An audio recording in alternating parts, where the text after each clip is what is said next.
Good morning, good afternoon, good evening, depending on time zone. God bless you. My name is Pastor Yemi Omogboyega.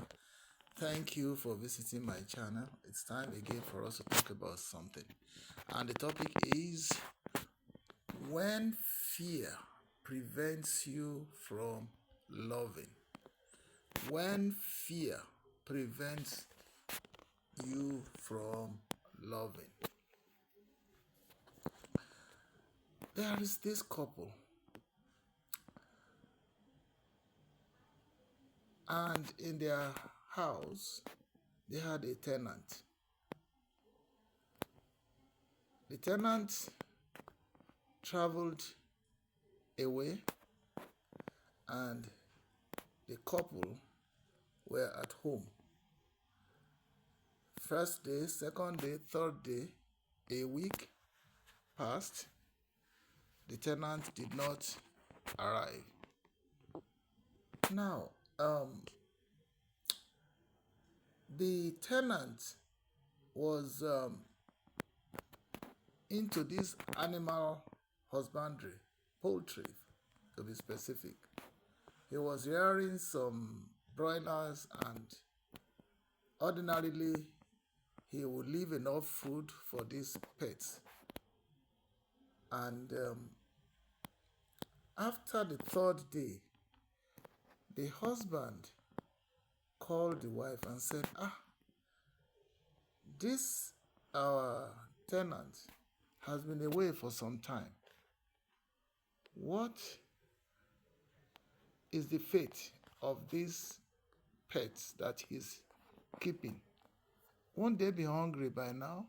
And indeed, they have exhausted all their food, exhausted all their water, and the husband now said, let us go and take a look at them and see what we can do to help them. The wife said, you don't even know whether these animals were kept there for a purpose, for spiritual purposes. And therefore, that she will not go. She will never move near the pets. And the husband said, how come you are thinking this way? Why are you thinking this way? You and your tenant, the tenant, you are friends. You haven't noticed any sign of being evil-minded towards him, and so on and so forth. And she said, no, me, I'm not going. I cannot go there. Me, I'm not going.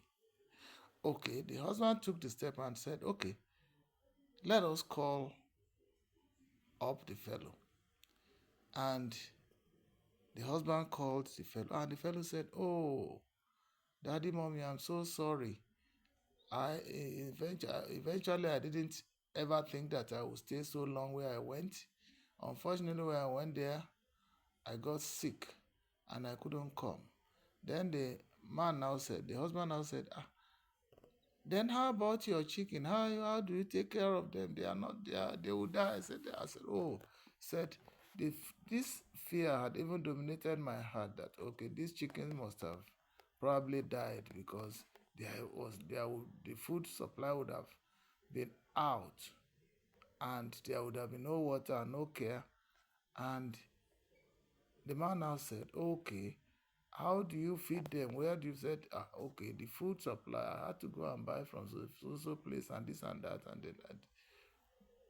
Now, the woman insisted that she will never touch this animal, move closer to this pet. And the man now said, then where is the place of love? You are a Christian. Bible says you shall love your neighbor as yourself. Now, your neighbor's pets are about to be wasted away. And where is the place of love? Why is it that you allow, in your level of spirituality, why is it that you read unnecessary, unwarranted meanings to situations? How can you say somebody has been keeping this pet a long time ago? This is not the first set, this is not the second set, and so on and so forth. And now he's handicapped. Why can't you do everything possible to enable, you know, us help him out? She said, no, I will never. That is how fearful women can be. Let me tell you, to love is a risk. To love is a risk. It is for you to have the discerning spirit to understand that, look, the surrounding situation will determine whether the type of risk you are taking is really a very a warranted or unwarranted risks. Like I said, the risk that you are about to take here is minor because in the first place you and that person, you are not enemies. You have not had cause to suspect yourself before. You have not had no cause to suspect anything evil pertaining the um, to the neighbor. And then this is the time to help him out of his distress. And because of that, because of fear, you are not even wanting to take this minutest or smallest risk to do anything. So the husband now went ahead, opened up the cage, gave the pet water, and got some few things here and there for, took care of the um, pet until the owner arrived. Now, please, when you want to do good, there is no end to suspicion. There is no end to thinking that something will harm. Please jettison that suspicion. Go ahead and do the love. And everything about life is risky.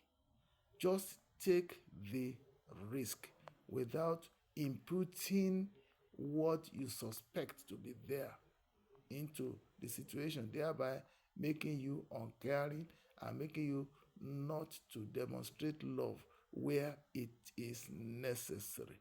You remember in the Bible, the Good Samaritan, the one that took care of the man that was attacked by armed robbers.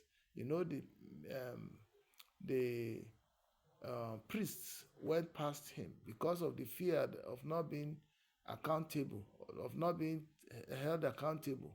They did not do anything. But somebody who was not a churchgoer, who was a pagan, came there and offered the help. And it is recorded in the Bible that, it was recorded as righteousness for him. So your going to church is meaningless until you practically demonstrate love to God, to your neighbor, as yourself. Food for thought. God bless you. Please share extensively. Subscribe to our channel, and at the same time, please pass your comments, like our videos. God bless you. Have a very wonderful day.